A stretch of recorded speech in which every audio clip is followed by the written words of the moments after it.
work session and turn it over to our city manager. Thank you, Mayor. So just a reminder, as we do our Zoom meetings, we do want to make sure that we don't talk over each other. We talk into the microphone for those who are joining us through Zoom. And then once staff is going to have a bit of a presentation, you guys will have some discussion. And then once it feels like that discussion is winding down, we'll open it up for public comments. We've got a microphone up at the podium with a limit of 3 minutes. So that's kind of the general layout of the meeting. And with that, I'll turn it over to Rachel and Frank on a staff presentation. Frank, would you like to open, and then I will go through the presentation and hand it over for your slides? We didn't really decide beforehand how we're going to do this. Oh, okay. He's deferring to me. Okay. So I will preface this entire conversation with the Colorado Wildfire Resiliency Code is required. If we want to go to the first slide, it was required by the state. So what we're here to discuss tonight is less about the regulations the city is interested in adopting and more about understanding what we're required to adopt. Oh, sorry. Don't go yet. Thank you. Okay, so it was State Bill 23-166. So it was almost 3 years ago now that they adopted this. I feel like we've known it's coming for a while, but I don't think anyone, both in the fire industry or the building industry, really dug into it until maybe last fall. And then there was kind of a push late in the year, early this spring, so much so that when fire officials and building code officials dug into it, that CML did sort of intervene and say, you know, there were a lot of things in there that we didn't really know. So the CWRC, it deals with both structures and landscaping. It doesn't apply retroactively. It's only for new construction and for remodels that meet certain thresholds. And Rachel, I'm sorry to interrupt, but not all of the stuff of what was going to be required was out when it was passed, was it? No. And so even some of we'll discuss the map that they're also requiring us to adopt. Some of the guidance about the map came out week before last. Okay, so I just want to make that clear because it's not as if we just took our time trying to figure out what the code was. Yeah. A significant portion of understanding what it was, the maps, those types of things were not out. So I'm not sure that was 100% clear. Yes. Yeah, I was going to jump in that the code itself wasn't even adopted by the board until June 1st of 2025. So it's super fresh. Yeah. Yeah. Very fair. So they passed a code and then made it up after? Yeah. Yeah. With a very tight time frame to adopt it. So what I was leading into, although I appreciate the clarification, is that so Frank has been part of these meetings about the CWRC since last spring, last summer? Yeah. Yes. Okay. Yes. Okay. So it really didn't kick off until about a year ago, even though it's been adopted for a while by the state. And even then, a lot of things were not clear. And so we're a little bit behind the ball. You're going to see that we have to adopt it by April 1st. But a lot of that is just because a lot of this information hasn't been available for that long. We can't do a la carte. So there's no part of these regulations that we can't adopt. We have to adopt it in its entirety. That's just what the state has mandated. So the map, we have a couple different options, and we can go through them in a different slide. But the map is the only place where council has the ability to make any decision. So the map can either be the state map, which is sort of the minimum required area that we have to regulate, and then you can choose to increase the regulated area. And so we have a couple options to present to you. So, before that, can you jump ahead? You please talk into the mic. Before that, can you please jump ahead and tell us what penalties are if we don't? So according to CML, because other communities have asked the same thing, there aren't any penalties directly for not adopting this, but the way the state generally, so when they do kind of unfunded mandates and communities try not to adopt them, what they do is they withhold grant funds is generally how they deal with it. So they sort of punish you in a roundabout way. And there's debate internally within CML about whether or not the state is legally allowed to do that to municipalities. So again, the consequences are kind of ephemeral, but it's not like they don't exist. And you guys are digging into that, Liz? No, I mean into the consequences of the state unfunding mandates like this, and, because that is a CML, that's one of the things we depend on CML for, and this is kind of, I mean, it's getting a little ridiculous how often they're doing this kind of stuff, and this one here is, I mean, I'm trying to get through it, but it's nuts that we got a month. So I guess I'll just say is this year, there's gonna be some tough ones as well.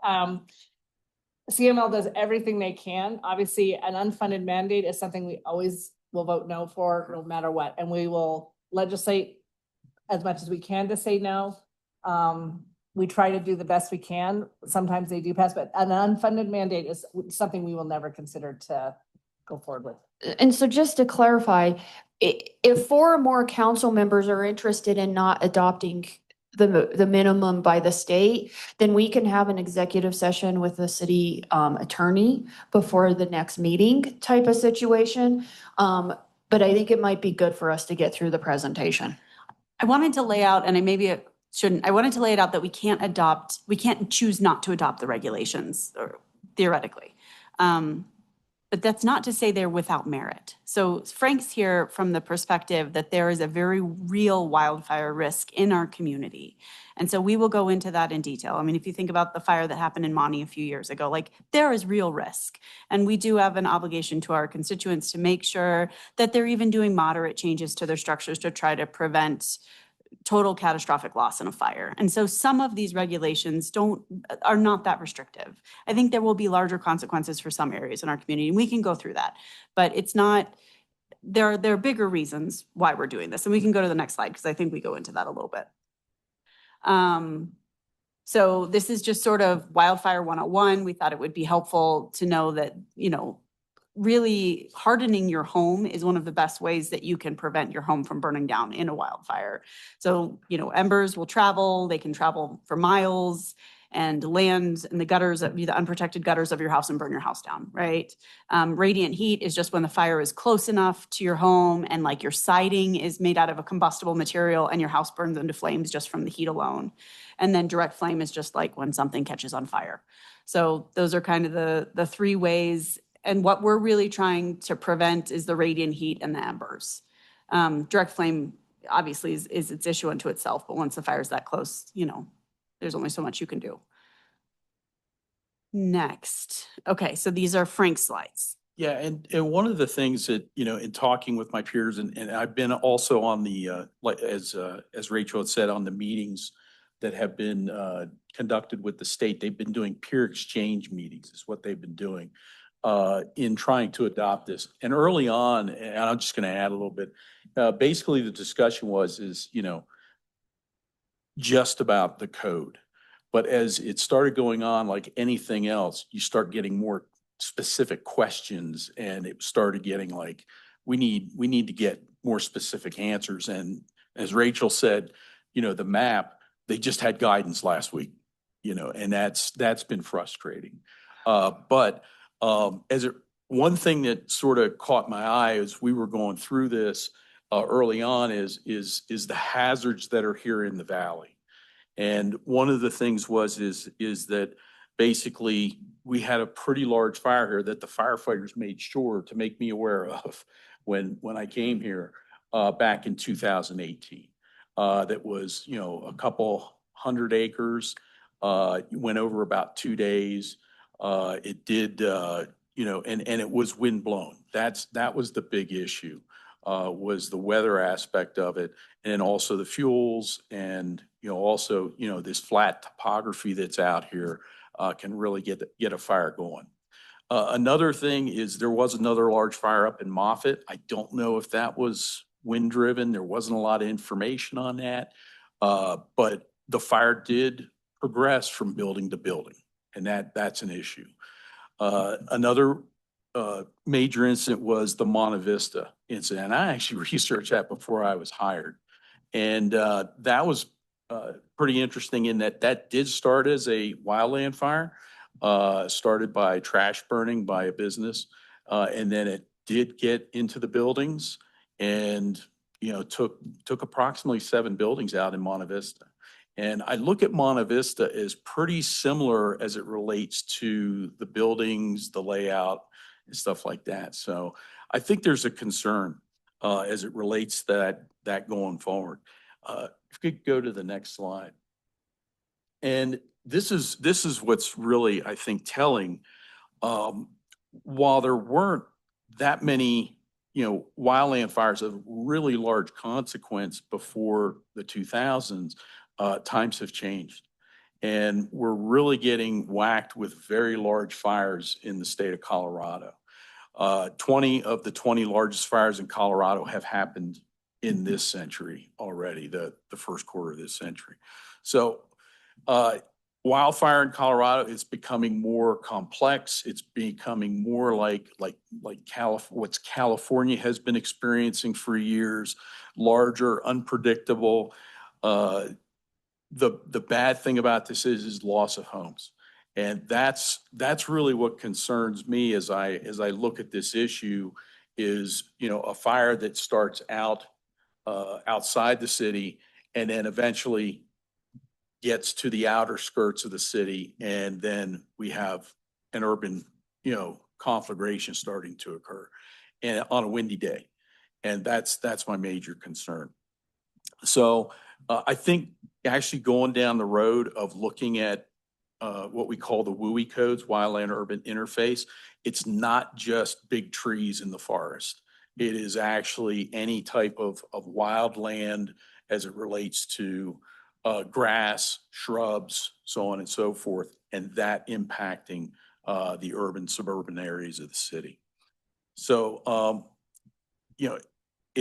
I look at it sort of as an investment, some of the codes, because there's a couple ways of actually looking at dealing with these incidents.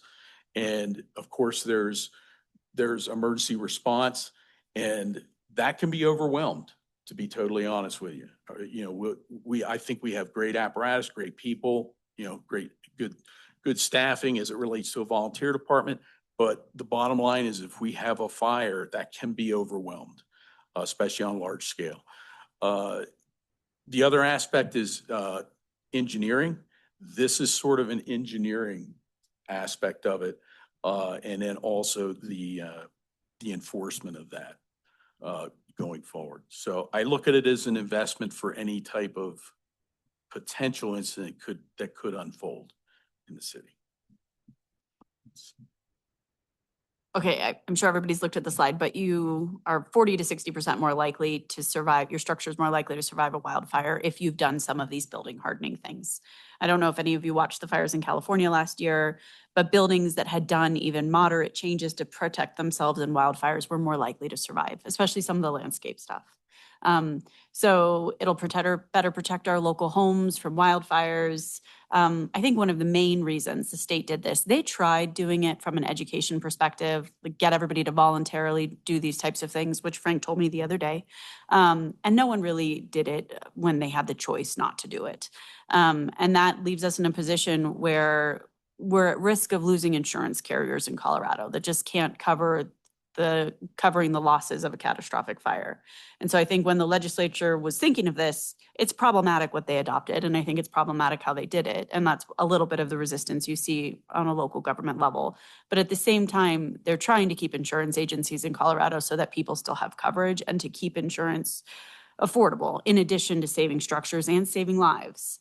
And then if there is a catastrophic fire, you'll lose fewer structures. I mean, kind of like what happened in Costilla County in the Spring Creek fire?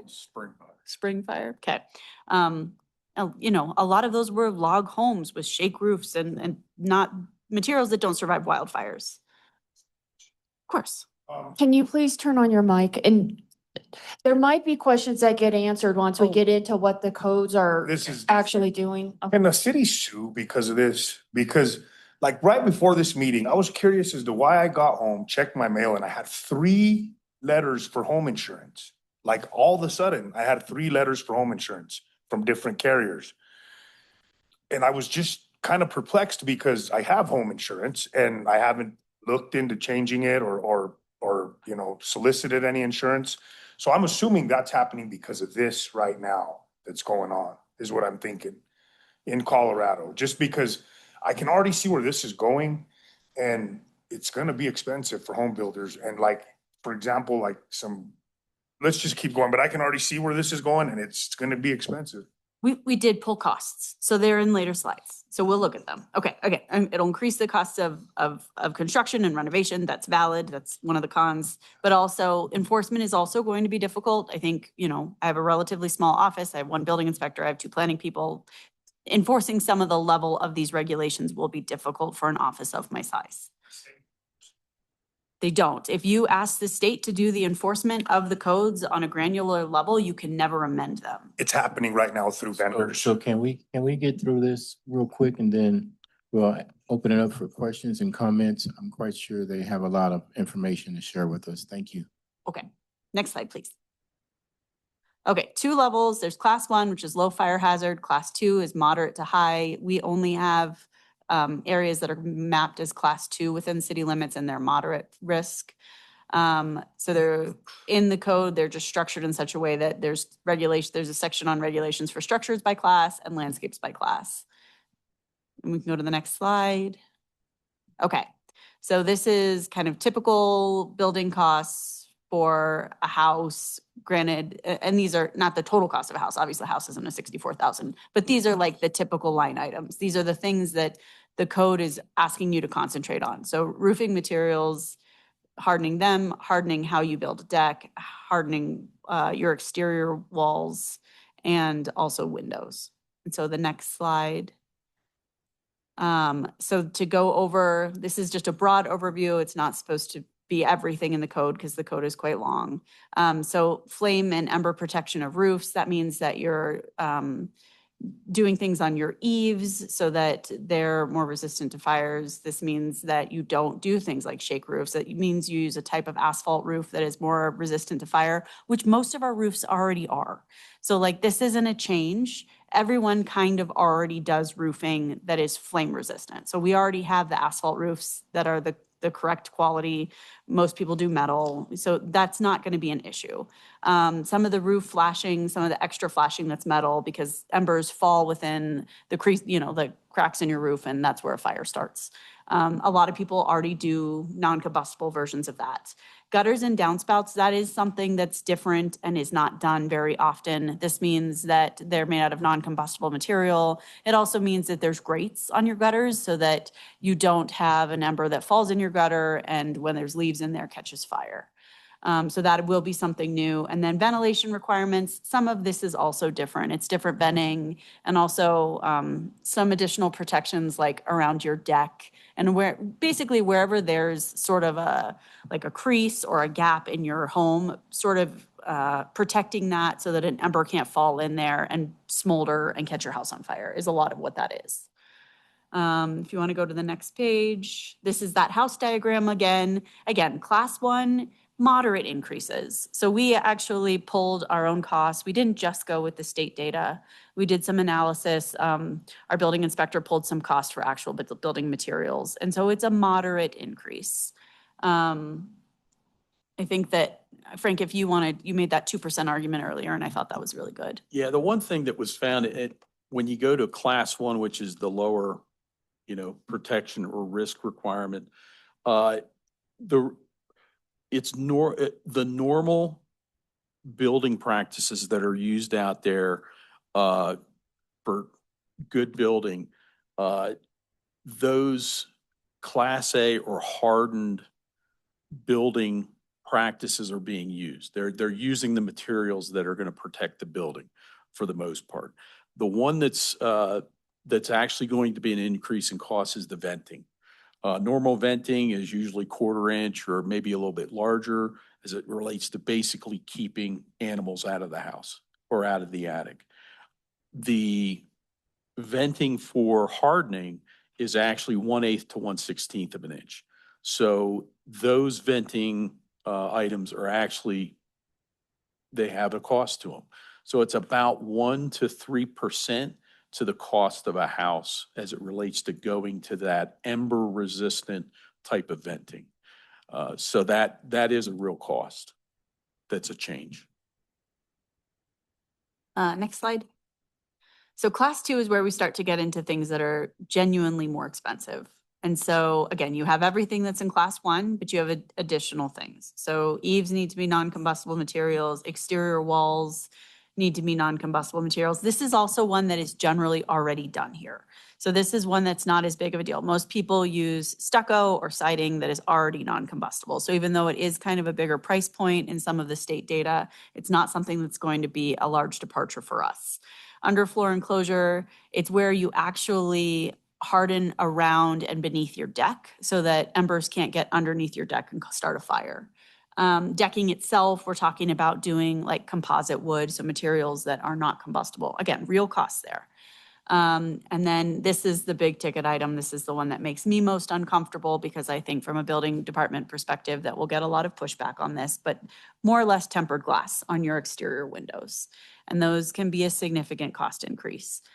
Exterior doors, non-combustible material, again, most people are already doing that, but it means that like, you know, you can't do wood. You can't have wood doors. Next slide. So again, we pulled local building costs and used some of the state data, but we believe that for a 1,500 square foot home, it would be a cost increase of about $16,000. And so again, much more expensive windows, et cetera, et cetera. So exemptions, if you're not in the mapped area, you don't have to abide by the regulations. If it's a accessory structure less than 120 square feet and more than 10 feet away from your habitable structure, if it's less than 25% in surface area of, so basically kind of the same triggers we already use for when something requires abiding by new codes. And So Rachel, sorry, to understand the third bullet, I think, I don't know if this was said and I might have missed it. These codes are for new construction. Mhm.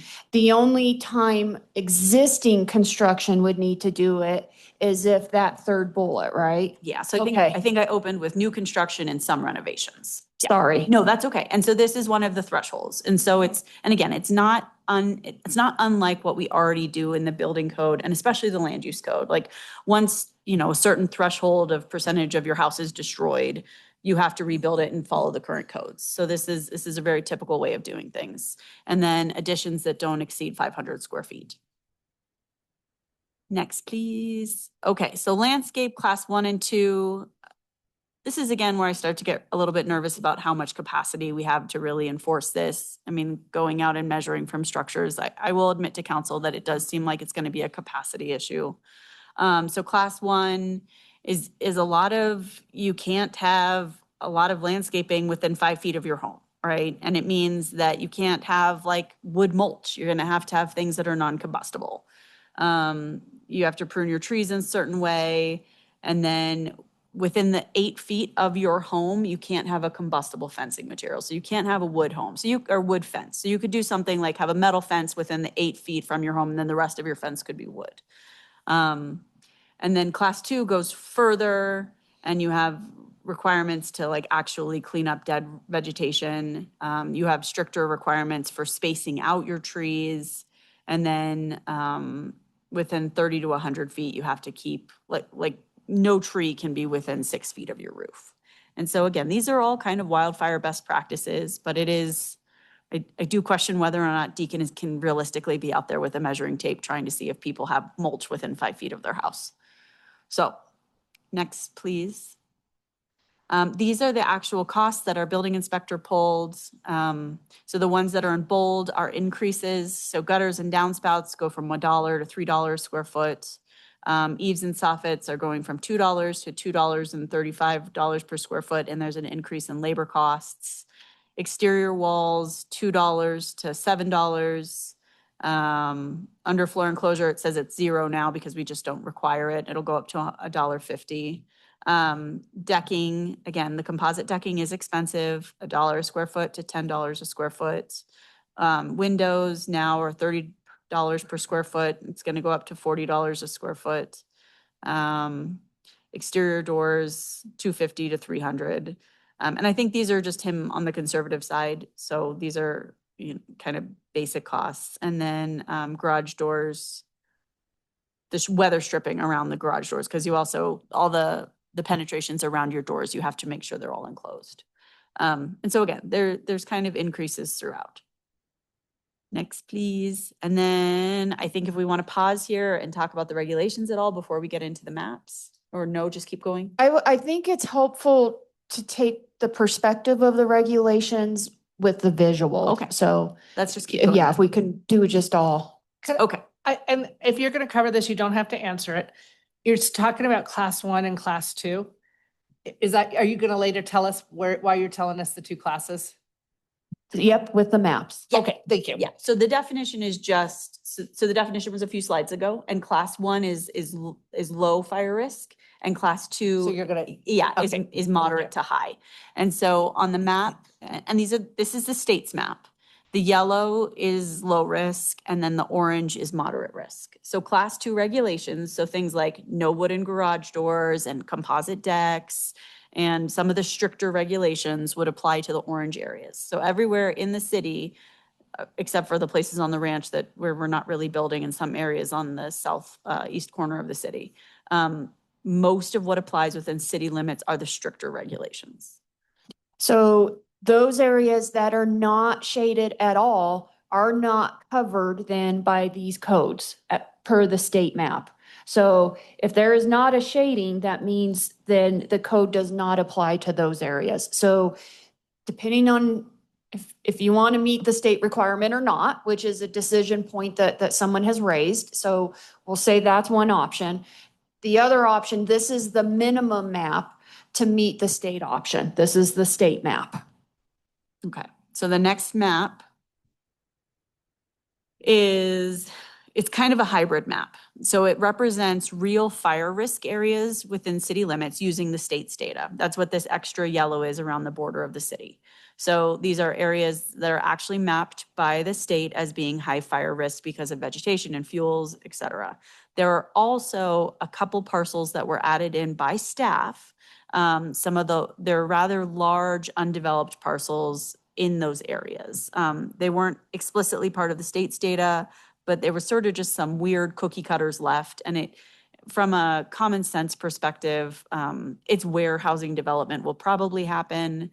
And we wanted to give council the opportunity to, the 3 maps, there's sort of a one that's the state we have to adopt. It's the minimum standard. There's one that's sort of regulating the whole city. And then there's this one in the middle that's like, okay, what if we don't regulate the whole city? What if we regulate somewhere in between the state map and the whole city map?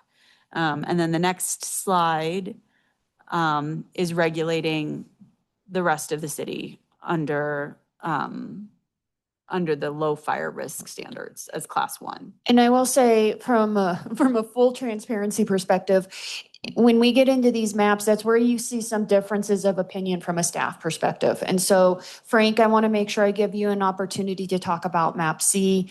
I would say, given the tight time frame and stuff like that, my feeling is probably map A. And I don't know what Rachel's would be, but we do have more diversity on staff as far as kind of from a map perspective. So Frank, if you want to talk a little bit about map C. Yeah, map C, again, those areas that are not considered class 1 by the map, by the state map, would cover the entire city, basically with class 1. The reason I recommend that is because of, number one, the change of fire behavior in the last 25 years. The other aspect that I'm concerned about is the weather. The wind, if it goes from wildland into the city, we still have a weather issue and we still have a fuels issue in the city. And the other aspect that I was looking at is just, it was basically the fuels. That's what I was looking at. So, if it does get in the city, at least if we have the very basic low risk requirement within the entire city, that will give us a bit of an edge to prevent what I consider an urban or suburban type of conflagration. And that's what I'd really like to prevent, if at all possible. I understand there's a cost, but with the class 1, it is a cost. but I think it's minimal in nature. So that's. I bristle at the forced adoption of any regulation, even though I do see the merit. And I feel like the most important part of my job is building housing and trying to support building housing. And I, as staff, can't support anything that makes housing more expensive. And so when we were discussing this, Heather and Frank and I, Frank is absolutely right from a safety perspective. But I feel like I have to represent the housing perspective. And so I said it really has to be a council decision because God forbid there's a catastrophic fire. And I sat in a room and just kept saying, oh no, let's adopt the state minimums, state minimums, state minimums. And then something horrible happens. But I just am going to have such a hard time telling Tyler to look contractors in the eye and tell them, I know it's so expensive to build and this is going to make it more expensive. There's been a learning curve with the energy codes that were also state mandated that was really difficult and is still really difficult to enforce and still really difficult to explain to people. And so to make it even harder, even though I understand why, is just not something I'm comfortable with. So Rachel, is this the end of the present? So before we turn it over, so here's map C, which takes the minimum and applies it to the whole city. If we can go back one slide. This is kind of, we don't want to apply it to the whole city, but maybe we think there is some threat along the perimeter of the city limits where new construction might begin. And then if we go back one more slide, this is the base map from the minimum, it's the state map. And so again, Rachel, is any of that yellow, like, so the yellow is like, the north part is the ranch. And then the south part's the kind of airport area for just the yellow. And then the orange is the level 2, which again is a majority of the ranch. Maybe if we see a little bit of that residential development up north. I just want to make sure you guys know what you're looking at from neighborhood perspective type of thing. Okay, and then I think we're open for questions. All right, so you light up, Mark? So are we gonna get copies of these maps? Oh my desk, hold on. Oh, thank you. Anything Yeah, else to go with sorry. that? Okay. Counselor Cribbs? Thank you. So small handful of questions. So this is you refer to it as a non-funded mandate. How much would adoption of any of this cost the city? Or would the cost just go directly to the builders? It's just to the builders. Okay. I mean, increased enforcement, I suppose if we got to a point, so we don't know what the consequences are of, so say we adopt it and we don't really have the capacity to enforcement. Say it's not willful lack of enforcement, but just we can't. Theoretically, we could have to hire more staff. Okay. And do we know, Or contract out. Yeah. Yeah. do we know what the county's doing around this? Do we know who, what? What decision the county has made around this ordinance, or is it only affecting municipalities?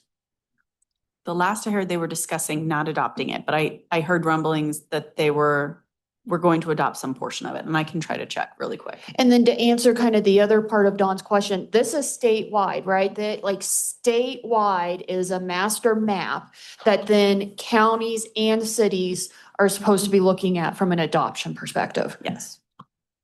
Thank you. And then my last question is, as it relates to, like, the whole city would be yellow and all that kind of stuff. And any new building would fall under the class 1 or the class 2. Does that apply to the landscaping as well? Or is there a certain percentage of landscaping that would have to take place? And I guess to give that some context, if people want to Zuri-scape their yard, or we're getting into springtime and they're getting ready to plant flowers or a garden or something, how would that impact? Is it still a certain percentage, or? Is it new landscaping? Yeah, I think only? it's only new construction landscape. Yes. Yeah, I don't think it's alterations at all. Yeah, I remember hearing that at one of the peer discussions. It is only new. All right, thank you. Counselor Carson? Just a quick personal note, I was pricing doors this weekend, and the difference between the same door in wood and metal was about $700. So yeah, I don't know if that was just the design, but it's 3 times the cost for a good metal door. And just like, I don't know what direction this is gonna go. My concern is these are the moments in my personal life when I've really just have to put my head down and decide if I want to sell my home and leave the state because it's not gonna get any better. I mean, it's no joke. I see these things happening every day in real time. I've dealt a lot with the wildfire resiliency code and I deal with it in my day job. I've seen it come to fruition. I didn't know that it was coming down like this. I mean, I knew there was a lot happening with it. My fear is that sometimes we get caught up in these, or not my fear. The problem is that we get caught up in some of these groups that are coming, trying to fix things, and a lot of them are overlapping each other in their mission because they're all chasing funding. You know what I mean? Funding for their cause. And so we got a bunch more stuff like this probably coming in the pipe in the next 3 years. I mean, we just ratified the water plan 2 years ago. They're building the new water plan, the low and no regrets. I'm sure you guys have already heard about that. And that's gonna get really tight. I mean, we don't have water, so I'm not knocking the wanting to mitigate fires. I'm not at all. What really concerns me is, like, to Don's point, what does this cost the city? That isn't the biggest concern to me. It's what it costs the people that put us here to speak for them. And the people that put us here are gonna take a huge hit when it comes to this, because my first thought was stucco. I priced stucco out a couple years ago. It's insane to stucco your house. You know what I mean? And so when, like, now we got these developments coming in, Ty, right? Now we got to adjust cost on all these builds to reflect this because they're new builds. They're probably not going to be grandfathered in because of code. So as these houses that we're trying to price in a range that is acceptable for families of all income ranges, now we're going to see a pretty big jump in those costs just because of this unfunded mandate. So for the sake of just saying it, I guess I'm kind of yammering at this point because I don't know that we can do anything. You know, we doesn't look like it. I mean, we can probably adopt minimal maps to your disliking, I'm sure, and I don't mean to be that way. But again, we got to look out for the constituency, and that's tough in this situation because they're going to keep throwing this stuff at us. And like I say, that concerns me with the new development because I know people that were pricing houses out and they were already kind of, they were kind of shocked by the sticker. And now you got this coming and that's going to shock more because I really appreciate the 5% numbers. I think it's going to be more than that. Like, you know what I mean? In real world. And then seems like in today's world, every other day you got prices jumping up. We just saw gas jump up. You know what I mean? So it's just kind of scary from that standpoint. And I guess at this point, I'm just making that statement. I don't know what we can do except maybe adopt minimal regulations, but we just got to keep our constituency in mind, guys. That's what it really comes down to. So thank you. Thank you, Councilor Carson. And when I think about some of the things you all talked about a little bit earlier, and I look at how much it's really costing now to build these houses, I understand the safety features and why some of these rules may apply. But what's happening is the cost of construction continues to skyrocket, and unfortunately, the appraised values are not rising to the cost. So that could potentially cause us to not be able to continue to build homes. For example, some of these different changes, we just did a house in stucco in Monte Vista. The exterior stucco cost was about $15,000 to maybe $16,000 more for the exterior of that home. The challenge we may run into once it's completed and we get a final appraisal, that house may not appraise for that additional cost. If it does not appraise for that additional cost, organizations like ours have to eat that cost. We can't afford to eat that cost on multiple homes. Some of the other challenges that we have to think about when you mention the type of fencing that can be around a home. Right now, it costs us about $9,500 to put a fence around a property. I'm not for sure what other type of fence they're talking about. Deacon, is there any other type of fence they're talking about? Because we're using wood fences right now. What other kind of fence are they talking about, and what you think that may cost compared to the average cost we're paying now? I don't have a good idea of what the cost changes are, but the materials would essentially fall back to something like chain link or metal, decorative metal, wrought iron, pro panel, or some vinyl that is flame retardant. So when we looked at that for the new subdivision, the cost of those other alternative fencing were anywhere from 25 to 50% more than what we're paying right now.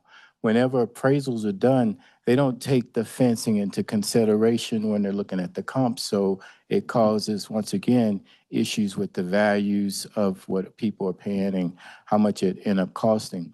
We are trying to do xeriscaping and things like that to make sure you don't keep shrubs around close near trees. And that's something we can control. But some of these requirements are going to make it very difficult to for families to afford homes. In addition to that, we're struggling with the cost of infrastructure in our subdivision. These single family lots have gone from costing $35,000 to $40,000 just for the lot to $80,000 per lot is what it's costing us. All of those things are going to have to be added into the value of these homes. When that happens, once again, the cost skyrockets, but the values are not appreciating. And then what happens is it causes us not to be able to build housing, which everyone in the United States are talking about the shortages of housing that we have. But when we apply all of these different mandates, it makes it less affordable. So that's my concern, is that we can incorporate A, B, or C map, but just keep in mind, you're adding these costs and they're gonna be passed down to the homeowners because they're gonna be the ones who have to abide to meet these regulations. And I just want to share, and Frank, maybe you're thinking the same thing, is I don't know if Frank felt like he could be a fire chief and not come in making some of these recommendations. And I know from a council perspective, you want to make sure you're getting opinions from the experts as it relates to stuff like that. But I can assure you, we also know that there's a lot more that goes into this consideration than just the fire side of it. And so from a staff, we're A-okay if you don't go with what our recommendation is. But I don't know if Frank walks out of here feeling like a fire chief unless he tries to make it as safe as possible. Well, I just want to also just sort of clarify, my recommendation is not for the class two. I think what the state mandates is fine. My recommendation is just the class one. And what I saw is I felt that was balanced as it related to cost versus protection. Yeah, basically the investment. And it's mainly, again, just those ember resistant vents is really the issue. Other than that, on the class two, yes, that is a huge expense. I will absolutely agree with that. And I do not recommend that for the entire city. I'd like you to just take a look at the class one and consider that. Okay. And I understand. Councilor Carson? A quick question and a comment, or a question. Do you play poker? Have you seen my face? I'd be terrible at poker. I wear all my emotions on my Actually, face. if you used it differently, you might be very good at it. So just in reference to your vents, does that not cause ventilation issues when you're closing that gap from a 1/4 inch to an 1/8 inch? Wouldn't it cause smoke to concentrate more, or, you know what I mean? To me, I just have that, to me, it seems like it'd be more dangerous to have a smaller vent. I don't really have the answer to that other than to say that definitely with closing the size, it's going to have a better chance of getting clogged. I will agree with that. The other question of that, I don't have an answer to it. So that's just something to think about from a danger standpoint. I don't know who comes up with these rules. Sometimes I don't think it's people that are necessarily in these fields. A lot of times, I mean, I know how the system works, and I won't get into that right now. So that's a little concerning right there. But again, I just think we really need to think about the constituency, and if you're looking for kind of a straw poll type thing, I would suggest we go with the absolute minimum that we have to. That's gonna be where my stance is, or a no. I gotta ponder it, but, you know, I will, we can always vote no. I will interject that Headwaters Economics was behind a lot of the regulation at the state level. And they are out of Bozeman, Montana. And they actually did a special project for the whole San Luis Valley in 2018. It was like a big grant that Adam Moore with the State Forest Service wrote. And they came in, they made recommendations for us to do all the education stuff, basically all the stuff that wasn't heavy-handed. They laid out a framework for all the communities to do it, and then none of us did it. But they are probably one of the most well-funded nonprofits I have ever seen in my career. And they do have a lot of scientists on staff. So I think that the recommendations in terms of hardening buildings, I don't think they care what it costs, but I think they are valid in the scientific accuracy of the fact that it protects homes. I believe in that. I think there's a lot of problems with the map that's out there. And I think that I don't think they care. I think they care about preventing catastrophic wildfires. I don't think they care how much it costs the average person, but I think the science behind protecting homes is sound. Did you watch Yellowstone? Did you see all the explosions in that series? And that's, we gotta take that into. Yeah.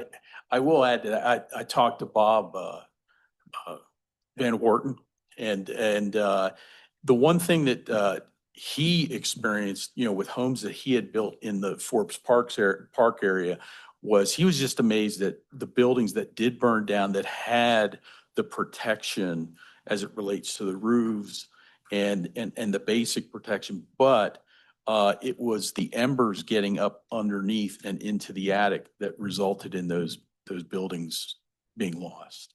So that was the one thing that he definitely saw, and we actually talked about it yesterday, Matt. Counselor Carson, I know at the beginning of the meeting, kind of your questions were leaning towards, do we want to fight the state? Do we not? What I would say is if their base map would have a lot more orange, a lot more yellow, I think that would be a serious discussion I'd recommend council having. Given that it is somewhat limited, given that it's somewhat limited, I don't know if that's the fight worth going. Okay. Can you turn your mic on, please? Sorry. And that was the issue, was I hadn't seen the map, and my main question was, how is a city internally, in Alamosa proper, would we be able to survive under that kind of regulation? It's kind of insane. Okay. But, I do see this, but again, if straw poll type thing, it'd be a minimum to me or a no. So I'll ponder it. Okay. That's right. Thank you. I have a couple little things Yeah. Deacon just texted me. One that I forgot, I'll own it. So we do, again, from also a staff capacity perspective, I think that we're having a little bit of growing pains as a city in general, where we're just taking on more and, again, a lot of regulations that we're required to adopt.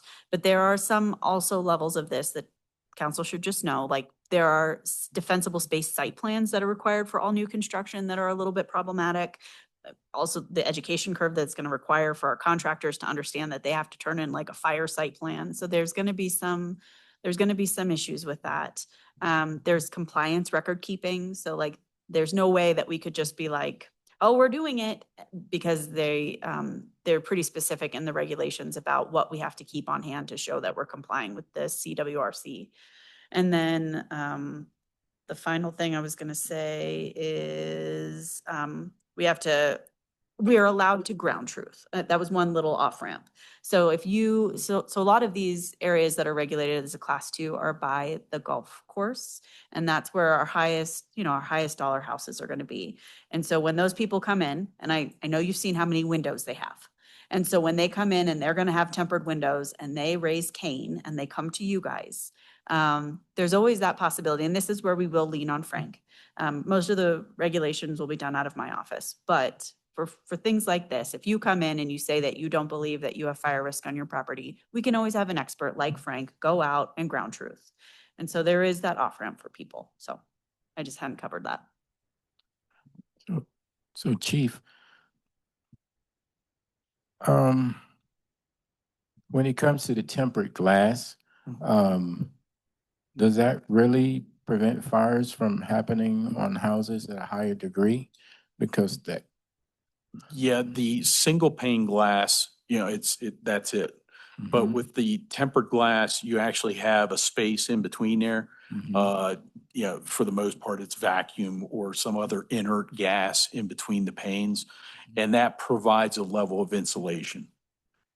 So is that any different than the dual pane windows we're having installed right now? There are some that are like that. So I think Yeah. that when we did our cost calculations, tempered was cheaper than some of those fire resistant double pane options. But there is a spectrum of types of windows, Okay. but they are considerably more expensive. And then one other thing I just wanted to share with the team, when you're talking with the legislatures, the way they do that chart right there with local construction, comparison, it doesn't look like it adds up to be a lot of money when you say, oh, it's gonna be $30 a square foot. Now it's $40 a square foot.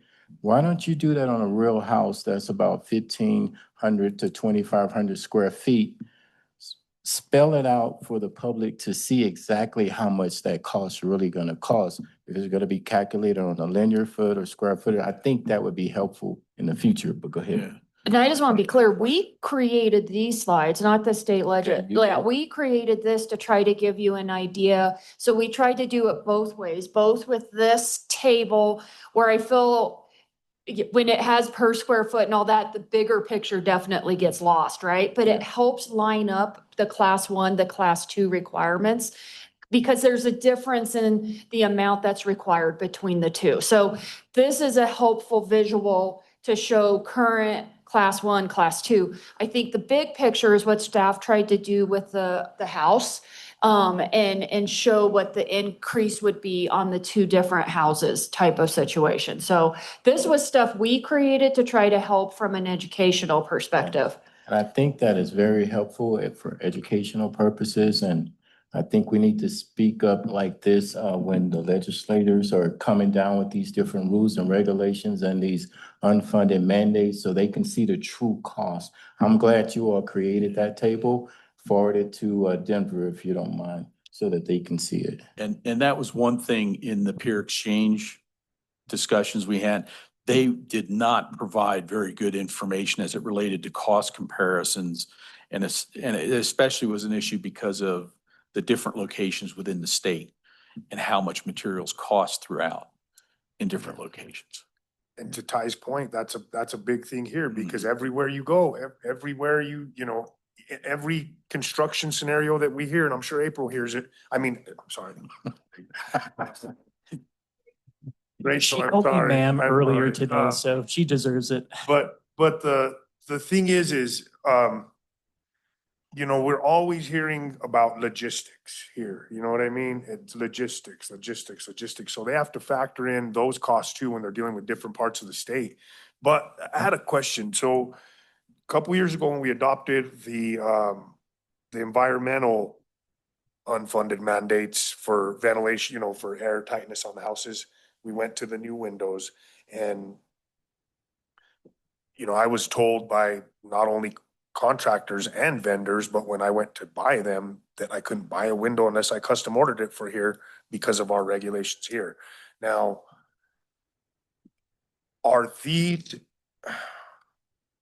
have they factored that in to work together, I guess? Did that matter?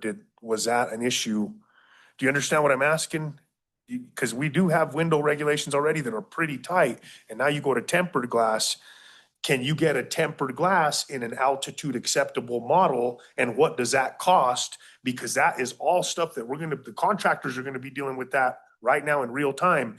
And what happens if you're gonna move timelines back, because if all the windows have to be custom made, now you gotta consider that they gotta be custom made in tempered glass So models. I think that I think the growing pains for adopting the window regulations to meet energy codes was very painful for several years. And we worked on a slow rollout. Whether or not we really met the letter of the state regulations is questionable, but we let people sell what they had in stock. And I think now the industry has evolved as such that everybody just sells the energy efficient windows, right? So it's gotten easier. I think probably this will go the same direction because this is required by every city and county in the state. But whether or not there's an overlap between energy efficient and wildfire resistant, I don't know. And I don't know if anybody asked those questions. I was trying to find the kind of the list of how many stakeholders participated in some of this regulation creation. I remember it being 86. So like 86 people helped craft these regulations and those were stakeholders. And I don't know if that is a broad enough sampling of human beings in this state to really make good decisions. Well, just even from a production standpoint, the window's pretty tight, what we're dealing with, so there's probably gonna be some overlap and some sort of negative construction consequence there, but I just wanted to bring that up because I remembered that, and so they're gonna have to shift on that. If they didn't ask it, they're gonna have to ask it now. So. It Thank you, was Councilor 86. Carson. It was, so the research that Headwaters Economics did was analyzed by 86 individuals representing stakeholders from construction, real estate, utilities, local government, and fire services. So 86 people were polled to create these regulations at the state level. Thank you. Councilor Jackie Vio. So I have a question. So if we do not do anything at all, and you talked about some of the ramifications if we don't, how worried are we as a city for grant opportunities in the future? Are we worried or I are think we? we're significantly worried, and I would still recommend we have an executive session to talk to the city attorney type of thing, is if that is something for council members are interested in. Because it could be that there's nothing in place now. It doesn't prevent the state from putting something in place if some communities start doing this. But I do feel like there are real examples of cities not getting grant funding when they haven't adopted things that they're supposed to adopt. Okay. With that being said, I mean, I just would recommend the minimum that we have to do because, I don't want to jeopardize grant funding in the future if that might turn out to be a problem. And you're probably doing this in your head, because I'm doing it in my head, but I just want to make sure for everyone listening in and everything, if we had a part of our community to where it was, much more covered, then I think that's a different balancing act of what grants do we really think we're going to go after versus the cost to that changes that balancing act. So if this map would have looked a lot different, I think you'd be hearing staff say something different as well, type of thing. And then, I also have been thinking about what you've said about the housing. We're in a housing shortage, and if the cost is gonna be higher, I mean, it's crazy. So, yeah, I know we have to do it, but I recommend the minimum. Thank you, Councilor Vio. Councilor Mark.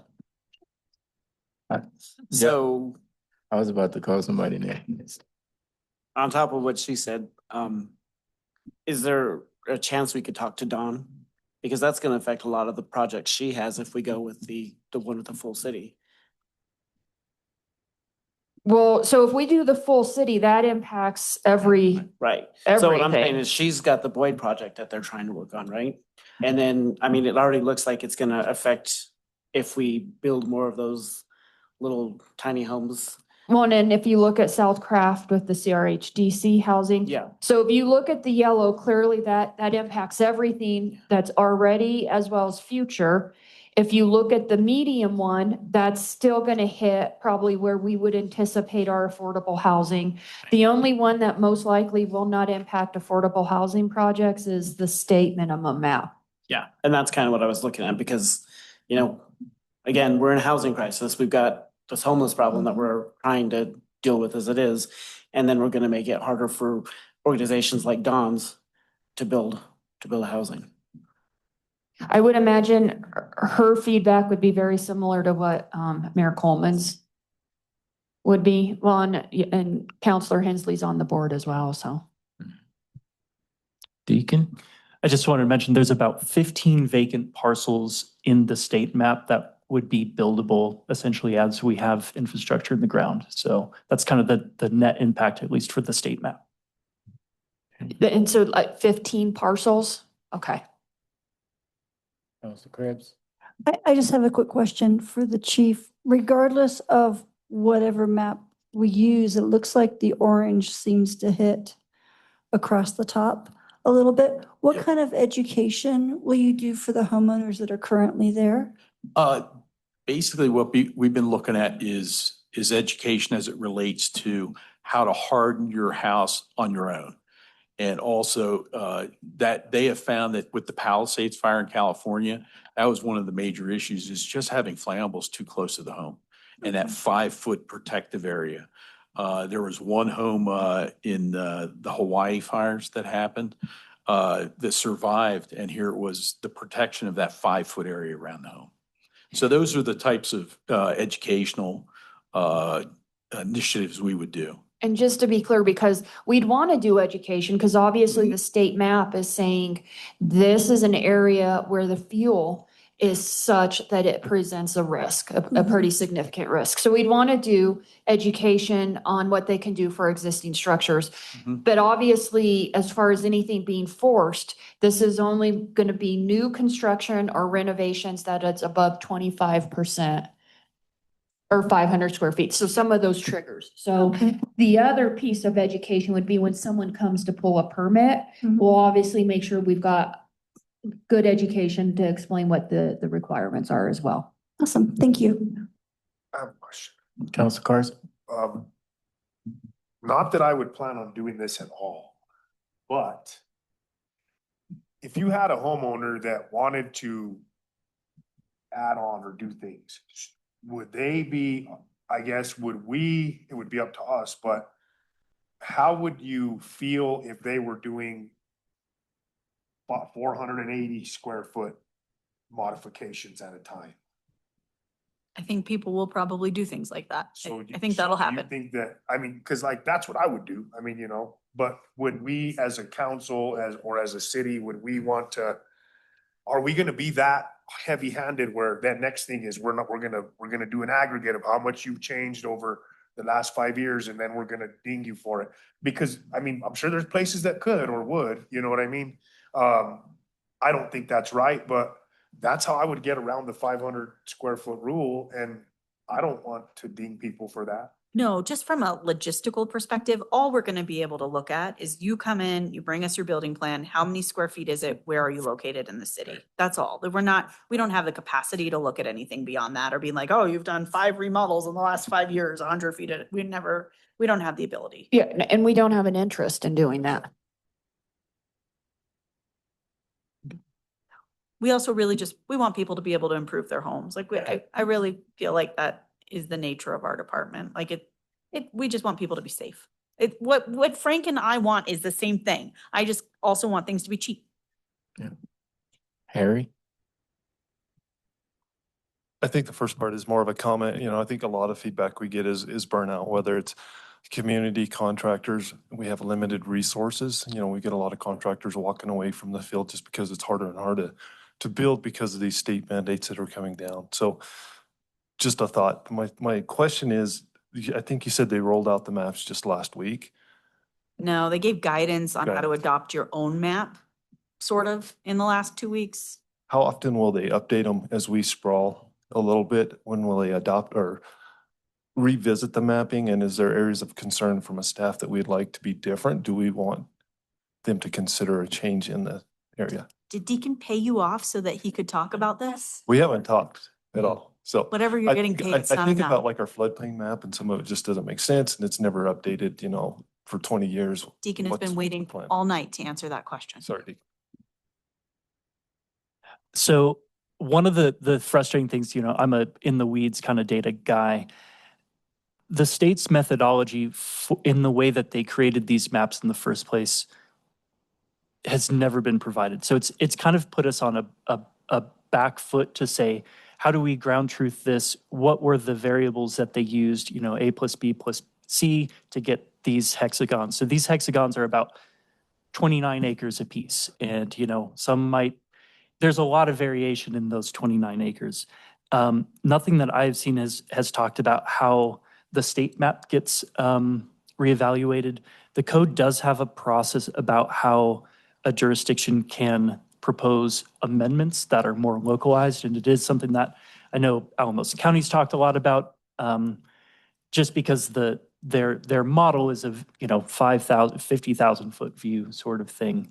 So the short answer is there hasn't been any guidance yet on how frequently they will update it. But Deacon, let me ask you this from an uneducated, non-data in the weeds person. The little bit that I did seem to understand is a lot of it is based on the fuel. So when Harry's talking about these other areas, if we start to sprawl into these other areas, it already doesn't have the right fuel to be getting shaded. So unless they change whatever those formulas that we don't know on how they rate the fuel, but we're not going to have fuel suddenly pop up. The more it develops, the more it reduces the fuel. Is that kind of the relationship? Yeah, I think that's spot on. Okay. I think maybe the only change would be if their modeling would be slightly more granular. Some of their data sets are, you know, 20 square meter, pretty nice, but some of it is, you know, 29 acres. And so those are big differences, and it kind of gets all binned together. I can tell you how they're doing this. I could theorize how they're doing this, okay? It's gonna be based on fuel around water corridors and the way, if they're using the floodplain map at all, what they're doing is watching, the lack of water will cause an increase in fuel. And so if they're using the river the river corridor as a primary hotspot map, that's gonna be the same around the entire state, because as the water level is lower, you're gonna have more fuel in those river corridors, because that's where the most lush area is at. So it's not necessarily construction that's gonna drive this, it's going to be dead vegetation around river corridors and areas like that. That's what that's my guess, but I deal with maps like this a lot too, and I'm thinking if they're using the floodplain at all, they're looking at dead fuel and the way the lack of water is going to affect the state in the future. So that being said, the amount of drought, and we were having these conversations today about the watershed. I was literally in arguments about the watershed today. This map is going to get a lot bigger. This orange area is going to increase as vegetation dies around these river corridors. They'll probably use more of that. That's just my guess. And again, that is just a theory, so don't take that to the bank, but I bet that's what they're using. And if I can get clarification on one other thing, when we're building these houses, we have to think about some of the landscaping and some of the features, the trees and the plants and things like that. It doesn't sound like they're trying to minimize the trees, but make sure the trees are a certain distance away from the structure. Am I right in saying so? So people will still be able to landscape their yards, but the type of landscaping they use, I'm not for sure if it's going to be spelled out, or is it just required to be so far away from the structures? Actually, it's looking at the density. The density. When, you know, as it relates to the class 1, it's that 5-foot buffer. But when we get to the class 2, then it's the 5 to 30, reducing that density, and then the 30 to 100 and reducing that density. So It also has to do with there are species that are more resistant to combustion. So you can plant things closer to your home if it's a species that's less likely to burn. Okay. All right, thank you. And there are also some pruning requirements that are detailed, such as you need to have a certain amount of clearance between the ground and your bottom branches. So some of those details are in there as well. Okay, thank you. So I know we're not voting on anything today, and we also have to have our citizen comment portion. So before we do a consensus, you all want to listen to the audience members who are here. If you would like to speak in the open comment segment right now, they're going to turn on a mic up there. If you want to make any comments, you're more than welcome to go up there and make a comment. The comments, we do ask that you keep them to within 3 minutes because that's just our policy. If you're still speaking at the 3-minute mark, we'll ask you if you could politely wrap things up. And do we have anyone here in the audience before we go to Zoom that would like to make any comment? And sure, and We one more. need you, but we do need you to go. up there. Yeah, and then what we're gonna have you do is, we don't go back and forth with questions, but if you pose your question and we go around the, talking to all the Zoom, they may respond to that afterwards though, okay? Okay, I guess my only question is, if we push back on the state, what grants are they holding you hostage on? Because the state is running us over, and why do they have so much leverage on us? Thank you. Any other comments before we go to Zoom, and then I'll come back to staff to see if they want to be able to follow up with that answer. Any other? Okay, so we're gonna go to Zoom. Those of you who are on Zoom, if you would use the raise your hand feature at the bottom of the screen to be recognized. Once we see that your hand is raised, we will allow you to make your comments. Once again, we do recommend that you keep your comments to within 3 minutes. Unfortunately, I cannot see the screen, but I saw something move. It looks like Priscilla Wagner might have her hand up. Okay, Priscilla, if you could, go ahead. Hi, just a couple things. In the discussion, in the legislation, it talks about some of the things that were driving this bill. And one of the things was being proactive in terms of insurance companies. And while y'all were talking, I took a look and there have been 7 insurance companies, significant Farmers, State Farm, Allstate, Nationwide, Liberty Mutual, USAA, that have either pulled out of Colorado because of wildfire risk or have limited where they will insure or will insure, but their premiums in some cases have gone up 180%.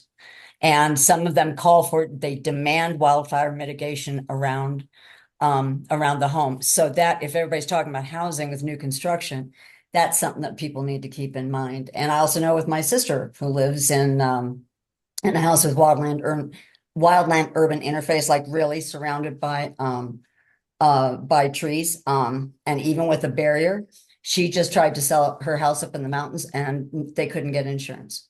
And this isn't an area that is considered to be settled. So that's, I think, something that hasn't been talked about that needs to be talked about, especially because it was part of the bill. And then the second question I have is that for some reason, I live on the south side. 4 of us within one day by different insurance companies were notified that we needed to completely replace our roofs, and which is a huge expense, but 4 of us got it on the same day. And we have different insurance companies. It's my understanding some insurance companies have been around with drones. I don't know if that's the case here or not, but that was in another town near here.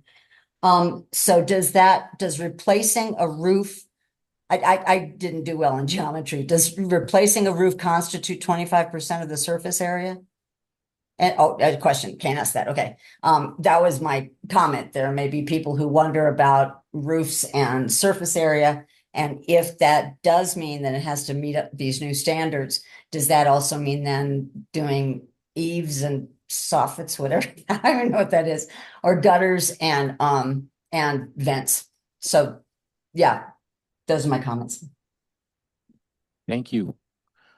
Okay, do we have anyone else on Zoom who would like to make any comments before we come back to staff for follow-up on some of the things that were brought up in discussion? If so, raise your hand by using the raise your hand feature at the bottom of the screen.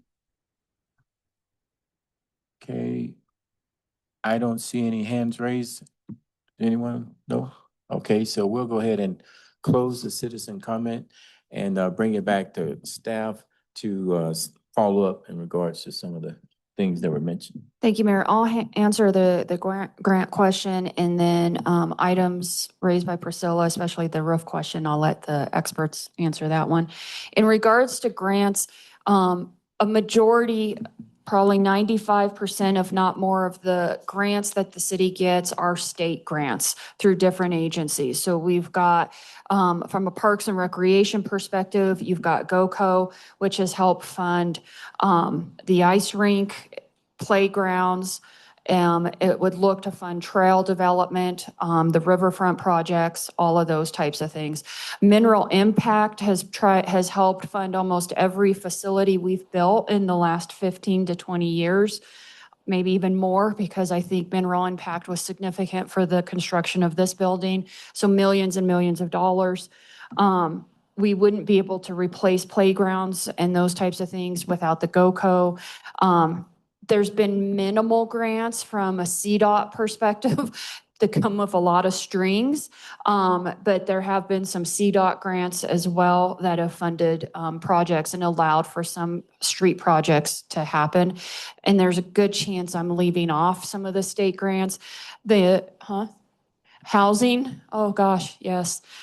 Over $10 million of housing grants that have been brought in from an affordable housing perspective. So I would say it's even probably higher than 95% of the city's grant funding to do any major capital project is what's been grant funded type of thing.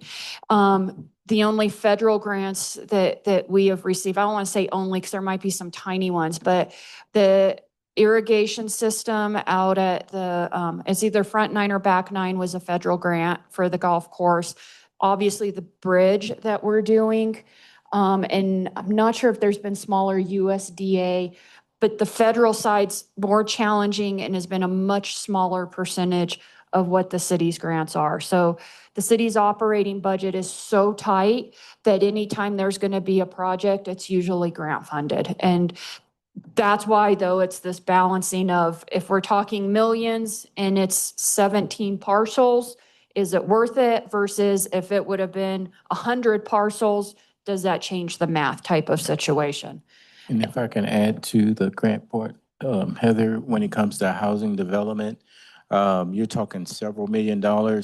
If we were to lose any of those grant opportunities that are designed for infrastructure, housing would come to a complete halt here in Alamosa. It wouldn't be any more because every one of those dollars were needed for us to get to where we are today in this new development that we're working on. So it would affect everyone greatly. It would impact the construction of housing below 300,000, most likely, maybe even 350. So, yeah. So for roofs that are replaced in their entirety or 25% damaged and replaced, you do have to meet the new standards. Those are the new regulations for roofs. And I don't know if there was any other part of Priscilla's question. And is that in just the colored areas? Yeah, Okay. just the regulated areas. So class 1 or class 2. So can I maybe ask one more question, just so I have clarity? So when you say 25, so the roof has to follow that, but do you have to do everything else then from the house perspective? So a roof is more than 25% of a building? No, just any roof replacement. So it's not a 25%, it's a roof replacement or 25% of the roof itself. Okay. So I don't know if I understood the question you asked, and if I did and I didn't understand the answer then. So if someone is just replacing their roof, does that mean they have to do all the other hardening to the house? That's what I'm asking. Not to the rest of the house, but the components of the roof that you're Okay, replacing. so the roof has to be done. And I may have misunderstood Priscilla's question, but I was thinking she was more thinking all the rest of it. So it's just you have to do the house or the roof. I don't know the answer to that one, but I would say most often, I maybe will defer to Harry as a former building inspector, but most often when you replace your roof, you do end up replacing your eaves. And so I don't know if it triggers events. I'd have to look into that. But I think that if you're replacing those parts of your roof, you'd have to bring those parts into compliance as well. So new to the game here. The way I understand it, the class 2 requires the soffit eaves to be replaced and meet that standard. I think you could make an argument that just the roof replacement, if you're just replacing a roof, that you would just replace it with the suitable classification to meet the fire standards, which is basically a metal or asphalt roof. I don't know that, to me, I look at the eaves and the soffit as part of the structure of the house and not necessarily a component of the roof. And then to just take it one step closer to be super clear for anyone who has a question. There's some debate over, is it attached to the roof or the house? But as far as windows, siding, decking, landscaping, all of those other requirements, they don't get triggered. I would think that would be a remodel or renovation of the house that would trigger that. Correct. Not something that has a lifespan or a tangible limit, that a roof has a lifespan of 10 to 15 years. You replace that component. Windows, same thing. When it's time for them to be replaced, that's when the requirement would kick in. So That was the impression that I got in the webinars, was basically that portion that's being upgraded needs to fall under the code, and that's it. So will this item be coming up on our next agenda? Well, we're supposed to have it adopted by April 1st, and that's just not going to happen. So we're planning on bringing whatever version there seemed to be the most comfort with to you next week for your first reading. And so what I'm hearing tonight is it's the state minimum map.